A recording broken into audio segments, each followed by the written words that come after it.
told Chris that we would call him back because he wants to do a conference call with Ken.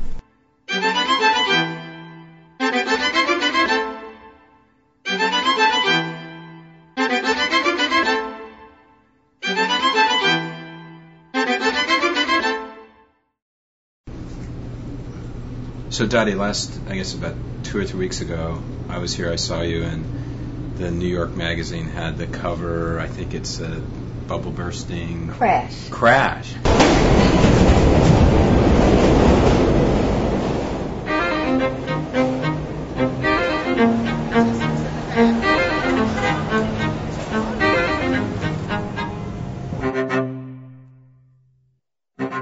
I think it's going to slow down. You can't have 20-30% appreciation every year. But I think everyone seems to feel that it's like the stock market, that if it goes up, it has to crash. And that's not true in the real estate market. It can go up and then it can slow down, it can dip, but it doesn't have to crash, and I don't see it crashing. I never thought that Douglas Elliman would be for sale because it wasn't openly on the market. But then again, my past experiences never say never, and I called up Andrew Farkas. And he said, "Are you serious?" He said, "I want $73 million for New York City, and if you can get the money, you can have it." And I said, "Thanks, I'll be back to you."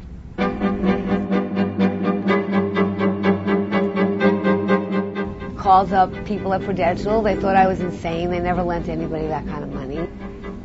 But I just went after it. On the Monday of St. Paddy's Day, we closed on a Friday. I wired the money by 5. That was my deadline. Monday, the president announced we were going to war.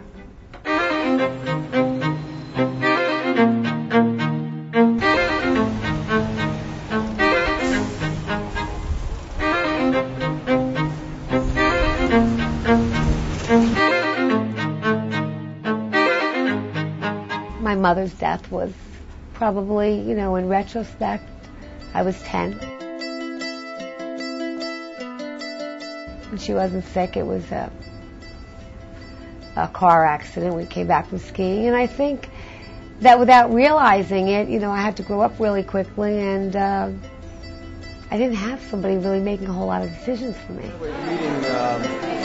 What was it, Tuesday? You get used to making decisions, and you get used to not being coddled so much. So I think that got me to really being not afraid of doing things, because I really wasn't pampered at all. We have contract out 16 last week. 16 contracts out last week. Yeah. That's pretty terrific. Yeah, and we're going for another. I always believed in you. Right? You got a great team. That's great. What was it, maybe 80 or 79, 80 when the interest rates went up to 81, it was 18%. Yeah. All right. Well, I was in that market. And people actually took negative AMs, which they came out with for the first time. And they're like, what are they? That's suicidal. Whoever heard of a mortgage that goes backwards? But those people got in the game, okay, bought something, refinanced when the rates went down. So maybe they do an interest only, or they commute, but there are ways. People are doing it. Hi, how are you? Certainly have been through enough bad stuff in my life, but I try to, after I get through it, say, well, there must have been a reason, and try to find something positive. You can either be a victim, or you can do the best you can to make your own destiny.